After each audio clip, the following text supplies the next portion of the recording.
오늘의 말씀은 요한복음 15장 11절에서 17절까지입니다. 내가 너희에게 이러한 말을 한 것은 내 기쁨이 너희 안에 있게 하고 또 너희의 기쁨이 넘치게 하려는 것이다. 내 계명은 이것이다. 내가 너희를 사랑한 것과 같이 너희도 서로 사랑하여라. 사람이 자기 친구를 위하여 자기 목숨을 내놓는 것보다 더 큰 사랑은 없다. 내가 너희에게 명한 것을 너희가 행하면 너희는 나의 친구이다. 이제부터는 내가 너희를 종이라고 부르지 않겠다. 종은 그의 주인이 무엇을 하는지를 알지 못한다. 나는 너희를 친구라고 불렀다. 내가 아버지에게서 들은 모든 것을 너희에게 알려주었기 때문이다. 너희가 나를 택한 것이 아니라 내가 너희를 택하여 세운 것이다. 그것은 너희가 가서 열매를 맺어 그 열매가 언제나 남아있게 하려는 것이다. 그리하여 너희가 내 이름으로 아버지께 구하는 것은 무엇이든지 다 받게 하려는 것이다. 내가 너희에게 명하는 것은 이것이다. 너희는 서로 사랑하여라. 이는 하나님의 말씀입니다. 좋으신 주님께서 주시는 위로와 평안과 새롭게 하시는 은혜가 저와 여러분 위에 함께 하시기를 빕니다. 지난 목요일 입동이었습니다. 정말 그 절기에 맞게 기온이 뚝 떨어졌는데요. 가을이 오나보다 싶었는데 겨울이 와버렸습니다. 생각해 보니까 이제는 이 계절이 어떻게 바뀌고 있냐면 봄 한 달, 가을 한 달 그렇게 바뀌고 있는 게 아닌가 싶습니다. 아무쪼록 이제 겨울을 저희 맞게 됐는데 우리 청파의 모든 교우들 이 겨울을 건강하게 났으면 좋겠고 또 이 겨울을 유독 춥게 보낼 수밖에 없는 어려운 형편에 있는 이들을 우리 청파가 주님의 마음으로 잘 돌보고 도울 수 있으면 좋겠습니다. 여러분 큰일 났습니다. 트럼프가 대통령이 되었습니다. 45대 대통령에 이어서 47대 미국 대통령으로 당선이 확정되었습니다. 미국은 후보 시절에 이러한 트럼프는 후보 시절에 이런 이야기를 했습니다. 미국의 황금기를 가져오겠다. 황금기. 아주 유혹적인 말이 아닐 수 없습니다. 코로나 시기를 지나면서 다른 나라 마찬가지도 미국도 경기가 좋지 않았습니다. 그래서 그 미국의 가난한 사람들은 특히 이민자들에 대한 불편한 마음을 가지고 있었는데 트럼프는 그 마음을 이용해서 그것을 혐오심으로 키워서 이민자들을 욕하면서 사람들의 표를 모았습니다. 이민자를 향해서 이렇게 말을 했죠. 해충, 살인자. 그들로 인해서 미국의 경기가 좋아지지 않고 일자리가 없어지고 또 물가가 올랐다라는 그러한 이야기를 했습니다. 트럼프는 또한 이러한 이야기도 했습니다. 미국의 동맹국들이 미국의 보호를 받으면서 방위비를 너무 적게 내고 있다. 그러면서 동맹국이 미국을 뜯어먹고 있다라고 표현했습니다. 사실 미국을 위한 일이기도 한데 그것을 완전 책임 전가를 했던 것입니다. 그리고 미국의 많은 나라들이 수출을 하지요. 수출국들에 대해서는 관세를 가지고 이야기했습니다. 여러분들 세상에서 가장 아름다운 말이 뭔지 아세요? 트럼프는 관세랍니다. 세상에서 가장 아름다운 말이 관세예요. 그냥 물건이 들어올 때마다 돈을 그냥 갈고리로 모을 수 있으니까.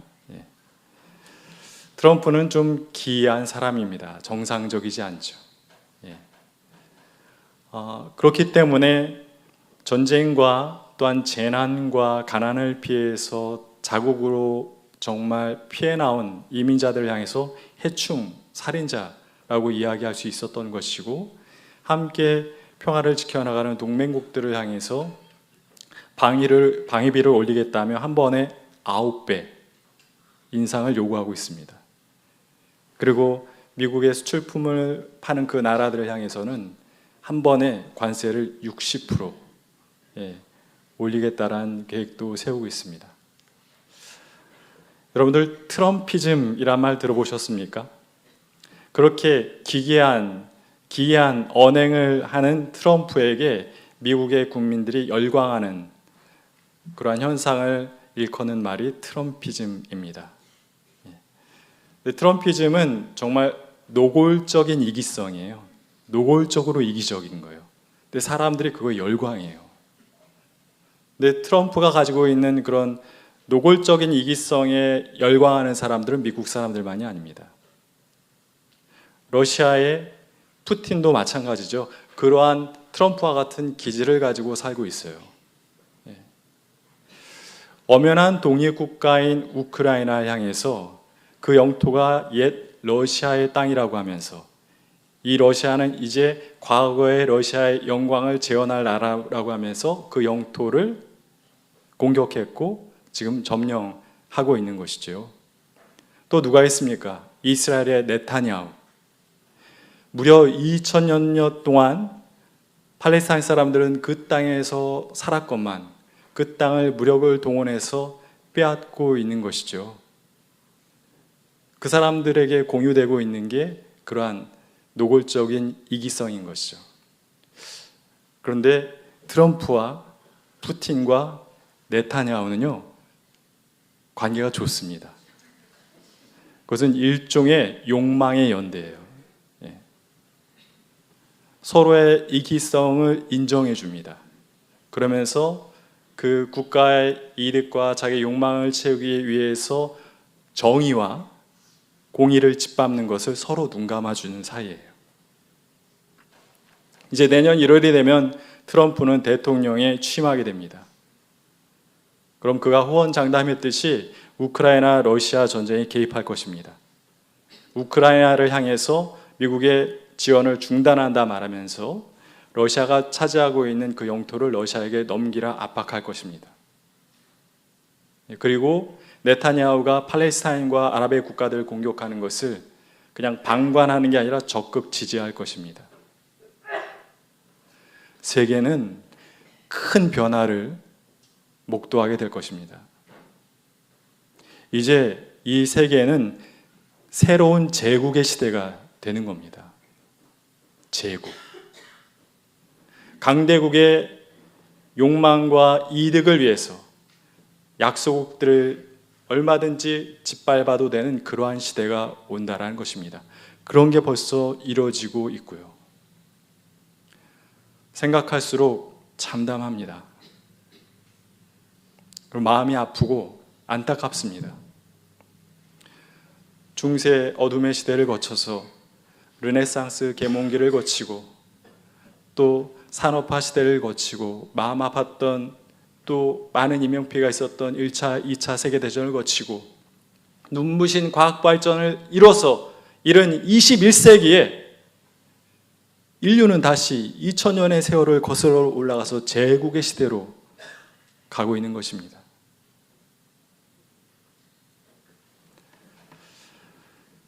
주전 1세기 로마의 율리우스 카이사르는 공화정을 폐지하고 독재 체제를 개편하려고 했습니다.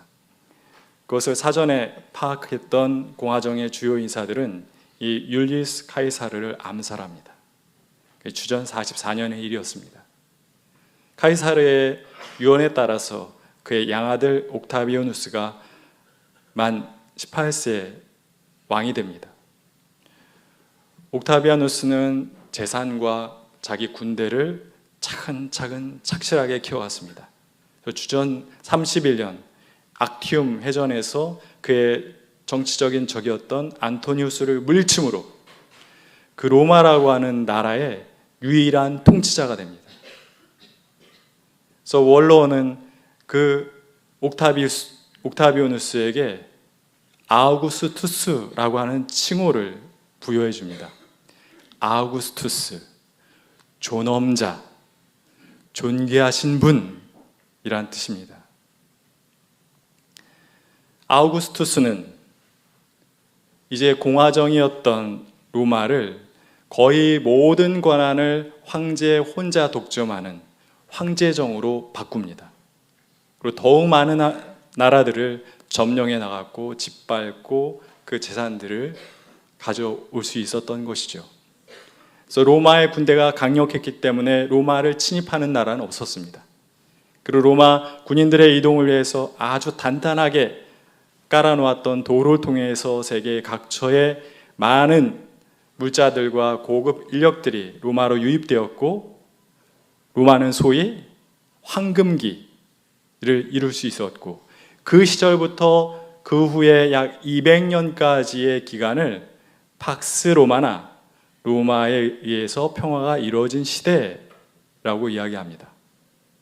그런데 그 번영과 그 평화는 세계의 번영과 평화였습니까? 아니죠.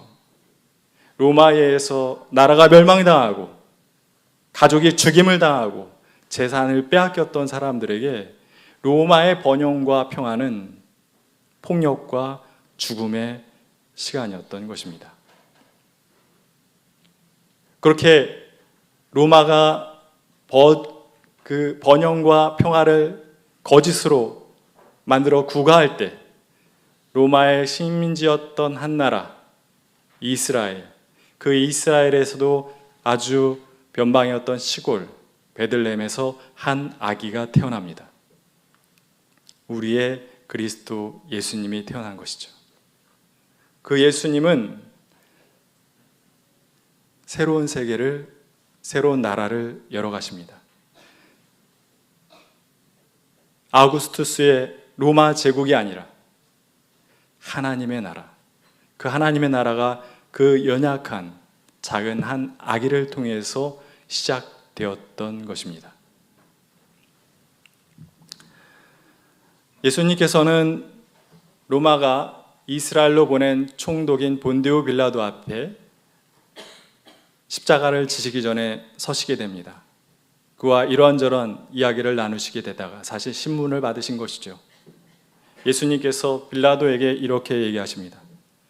내 나라는 이 세상에 속하지 않았다. 내 나라는 이 세상에 속한 나라가 아니다. 무슨 뜻입니까? 예수님의 그 정체성은 이스라엘이라는 나라에 있지도 않고 또한 힘으로 이스라엘을 지배하고 있었던 로마라고 하는 제국에 있지도 않다라는 것입니다. 예수님의 정체성은 다른 나라, 하나님 나라, 하늘나라에 있었던 것이죠. 그런데 가만히 보면 이 제국이었던 로마의 식민 지배를 받았었던 이스라엘의 종교 지도자들인 제사장과 바리새인들, 그들 또한 로마의 원리를 가지고 살았던 사람임을 알 수 있습니다.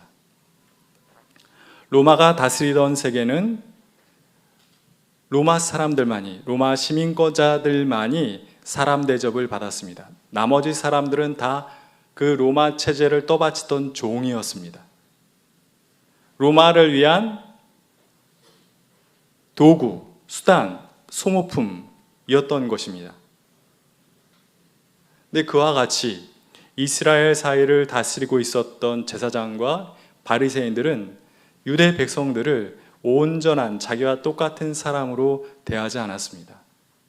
그 유대인들은 하나님의 백성으로 살았다기보다는 율법의 종으로 살았다라고 얘기하는 게 맞습니다. 예수님께서 이스라엘의 지도자들하고 많은 주제로 논쟁하셨지만 안식일을 주제로 안식일법을 가지고 논쟁하신 적이 있으시죠? 예수님께서 그렇게 말씀하셨습니다. 안식일이 사람을 위해서 있는 것이지 사람이 안식일을 위해서 있는 것이 아니다. 오늘 우리가 보면 너무 당연한 이야기죠. 근데 예수님 당시에 그 시대는 진짜 예수님의 말씀처럼 안식일이 사람을 위해서 있는 날이 아니라 사람이 그 안식일법을 지키는 도구와 수단으로 존재하던 시대였던 거예요. 옳지 않지요.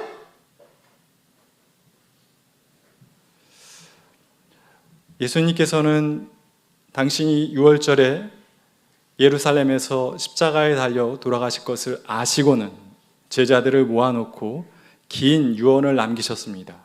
요한복음에는 그 긴 유언이 담겨 있는데요. 그 긴 유언 중에 핵심이 오늘 성경 본문인 요한복음 15장 12절과 13절입니다. 내 계명은 이것이다.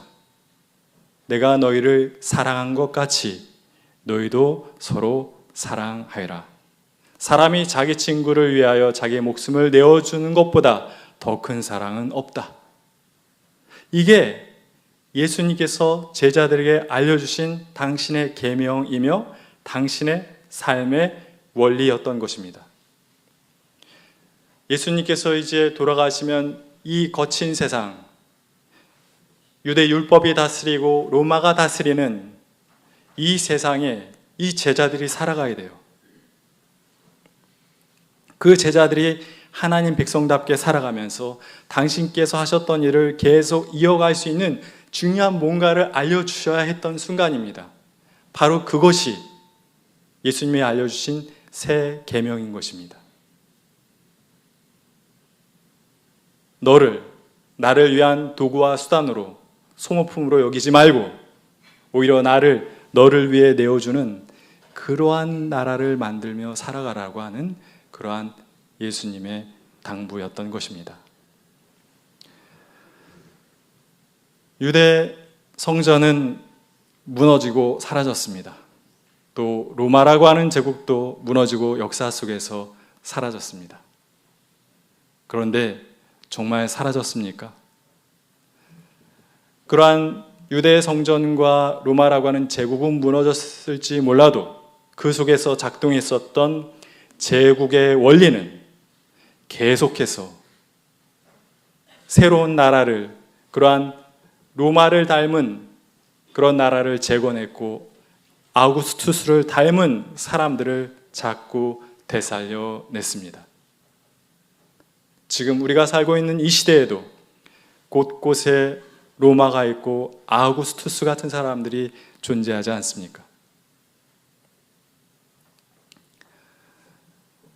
1960년대 그리고 70년대 우리 대한민국은 산업화가 크게 일어났던 시대입니다. 그래서 농촌에 살던 사람들이 많이 도시로 이동해 나왔고 또 많은 이들이 공장에서 일했고 학교에 가서 공부해야 됐던 중고등학생들도 공장에 가서 일을 해야만 했습니다. 동대문에도 봉제 공장, 옷을 만드는 공장들이 많았고 그 중에 한 곳이었던 평화시장이라고 하는 곳에는 2만 명의 노동자들이 모여서 옷을 만들었습니다. 2만 명. 그들의 평균 연령은 18세였습니다. 그리고 그 보조 일을 감당했었던 시다들은 13살에서 15살, 중학생 나이밖에 되지 않았습니다. 그들은 하루에 15시간씩 일했습니다. 그리고 한 달에 쉬는 날은 단 이틀. 그리고 하루에 15시간씩 일해서 받은 월급은 100원. 아니, 1급이요. 1일 일당이 100원이에요. 커피 한 잔 값밖에 되지 않았습니다. 아주 열악한 상황이었습니다. 아주 좁은 공간에서 그 화학섬유 먼지가 휘날리는 공간에서 허리도 펴지 못하고 또 밥도 점심 저녁도 제대로 먹지 못하며 일해야 했기 때문에 폐병에 걸린 아이들이 많이 생겼습니다. 근데 그때는 검사라든지 치료라든지 병가라고 하는 것이 없었죠. 오히려 일하다가 폐병에 걸린 게 확인되면 해고당했습니다. 그래서 그 어린 시다들은 일하면서 기침을 해댔고 기침을 할 때 피가 토해졌고 누가 볼까봐 그 피를 닦아내면서 일해야만 했던 것입니다. 그 봉제 공장, 그곳은 또 하나의 작은 로마의 식민지였습니다. 사람이 사람으로 대접받지 못하고 그저 도구와 수단으로만, 소모품으로만 존재하던 공간이었던 것이죠. 23살의 청년 재단사 전태일은 그 어린 시다들을, 동생들을 불쌍히 여겼습니다. 그래서 자기 일만으로도 바쁜데 틈을 내서 그 동생들의 일을 도와주었습니다. 그리고 밤 10시 퇴근할 때가 되어서 집으로 돌아갈 때는 야간 근무를 해야 되는, 줄임배를 움켜쥐고 미싱을 돌려야 됐던 그 어린 스타들을 위해서 자기의 차비로 풀빵을 사서 나눠주고 동대문에서부터 쌍문동 집까지 약 10여 킬로미터를 걸어서 퇴근했습니다. 근데 이것은 하루 이틀의 일이 아니었고 그의 일상이었습니다. 그는 그렇게까지 그 어린 시다 동생들을 사랑했던 것이죠. 전태일은 재단사였기 때문에 그 길을 계속 갔다면 좀 넉넉하고 안락하게 살 수 있었을 것입니다. 그 당시는 호황기였고 재단사의 월급은 꽤 많았습니다. 그런데 전태일은 그 길을 가지 않고 그 어린 시다 동생들을 위한 길을 선택했습니다. 노동자들의 권리를 보호해주는 근로기준법이라는 것이 있다는 걸 알게 되었습니다. 그래서 그 법에 의지해서 이 열악한 환경을 개선해달라고 노동청과 청와대까지 찾아가서 요청했지만 아무런 답을 듣지 못했습니다. 다행스럽게 그 평화시장의 열악한 환경이 언론을 통해서 세상에 알려졌고 사람들이 크게 호응해서 곧 모든 것이 다 바뀔 줄 알았습니다. 그러나 시간은 그냥 흘러갔고 바뀐 것은 아무것도 없었습니다. 친구들과 함께 전태일은 법전으로만 존재할 뿐 아무런 효력을 발휘하지 못하는 근로기준법을 불태우려는 행사를 준비했습니다. 그래서 그 행사를 통해 다시 한번 세상에 이 부당한 현실을 고발하고 싶었던 것이죠. 그러나 사전에 그것이 형사들에게 알려지게 돼서 행사를 치를 수 없게 되었습니다. 그러자 혼자 계단에 앉아서 곰곰이 생각하던 전태일은 이 시장 길거리로 나가서 자기 몸에 불을 붙입니다. 그 어둠이 가득했던 그 시대에 전태일은 하나의 환한 횃불로 타올랐던 것입니다. 1970년 11월 13일에 있었던 일입니다. 54년 전에 타올랐던 그 전태일이란 불꽃은 지금 이 시대에도 어두운 곳곳을 밝히는 빛으로 존재하고 있습니다. 전태일이 보여준 삶이야말로 이 제국의 원리로 지배받고 있는 이 세상을 예수의 원리로 바꿔나갈 수 있는 길을 보여주는 삶이라고 이야기할 수 있겠습니다. 함께 살아가는 이들을 귀히 여겨 그를 위해 나를 내어주는 삶이 어떤 것인지를 그는 여실하게 보여주고 있는 것입니다. 전태일도 자기의 삶의 원리를 가지고 살았습니다. 그의 삶의 원리는 그의 일기장 곳곳에 나와 있습니다. 그의 일기를 펼쳐 읽다 보면 가슴이 뭉클뭉클해지고 멈춰서 이 마음이 도대체 어떤 마음인지 헤아려 볼 수밖에 없습니다. 전태일 일기장에는 너가 많이 등장하는데 그 너를 전태일은 이렇게 표현했습니다. 나인 너요. 넌데 너는 나예요. 너가 따로 있고 내가 따로 있지가 않아요. 너는 납니다. 결코 전태일에게 있어서 너는 나의 이득을 위한 수단이나 너는 나의 욕망을 위한 도구로 존재한 적이 없습니다. 너는 나처럼 귀한 존재예요. 그래서 너의 생명은 나의 생명과 같은 생명이기 때문에 너의 생명을 살리기 위해서는 나의 생명을 내어주는 것도 주저함 없이 선택할 수 있었던 것입니다.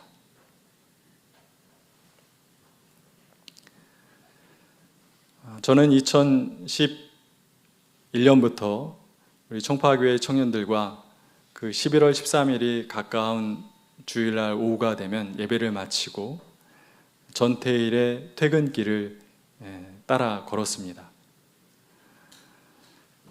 전태일이 자기 차비로 여공들에게 풀빵을 사주고 걸어갔던 길이기 때문에 이름하여 풀빵길. 풀빵길을 요맘때 10여 년 이상 같이 걸었습니다. 동대문에서 해화를 거쳐 해화에서 한성대 입구로, 한성대 입구에서 성신여대 입구로, 성신여대 입구에서 기름, 미아, 수유, 쌍문까지 한 2시간 반 정도 되는 길을 같이 걸었습니다. 그의 마음이 닮고 싶었기 때문입니다. 내 몸을 완전히 불살라 내주진 못한다 할지라도 너의 배고픔을 나의 배고픔으로 여겨 내가 가진 것을 그에게 양식으로 내어줄 수 있는 그 마음을 담고 싶었습니다. 우리가 살아가는 이 시대는 서두에 말씀드린 것처럼 점점 제국으로 변해갈 것입니다. 제국의 원리가 이미 곳곳에서 판을 치고 있습니다. 사람들은 저마다가 아우구스투스, 존엄자, 존귀한 자예요. 자기만 다른 이도 자기와 똑같이 존귀한 자인지를 모릅니다. 그저 너라고 하는 존재는 나의 욕망을 위해서 얼마든지 이용할 수 있는 그런 수단과 도구일 뿐입니다. 그러한 제국과 제국의 논리에 정복당하지 않는 우리가 되면 좋겠습니다. 우리도 예수님처럼 이 세상의 백성이 아니고 하나님 나라의 백성이기 때문입니다. 그리고 또한 우리의 그리스도는 아우구스투스가 아니고 예수님이기 때문입니다. 예수님의 길은 사랑의 길입니다. 너를 나같이 소중히 여겨서 너를 위해서 내가 가진 빵을 나눠주고 내가 가진 차비를 내어주고 내 몸의 일부를 내어주고 더 나아가서 내 자신을 내어줄 수 있는 그 사랑의 길이 예수님께서 가신 길입니다. 여기에 모인 우리 모두가 점점 제국으로 변하는 이 세상에서 예수님께서 이루신 하나님 나라를 이루는 사람들이 되면 좋겠습니다. 예수님께서 걸어가신 그 사랑의 길을 모두와 함께 걸어가는 청파의 교우들과 믿음의 백성들이 될 수 있길 간절히 기원합니다. 주신 말씀을 기억하며 잠시 거듭의 기도를 드리겠습니다. 하나님, 우리와 이 세상을 불쌍히 긍휼히 여겨 주시옵소서. 이 세상은 점점 제국으로 변해가고 있습니다. 너라고 하는 존재를 귀 여기지 못하고 나의 욕망을 위한 도구와 수단으로 치부하며 살아갑니다. 주님, 저희가 그 제국의 길을 따라 살지 않도록 저희를 지켜 주시옵소서. 우리가 예수님을 그리스도로 고백하면서 우리는 그동안 오랜 세월 제국의 길을 따라 살아왔음을 부끄럽게 고백합니다. 이제 주님께서 우리에게 다시 한번 생명의 길을 알려주셨사오니 주님께서 일러주신 사랑의 길, 생명의 길, 평화의 길을 따라 살아가는 우리 모두가 되게 지켜 인도하여 주시옵소서. 감사하며 예수님의 이름으로 기도드립니다. 아멘.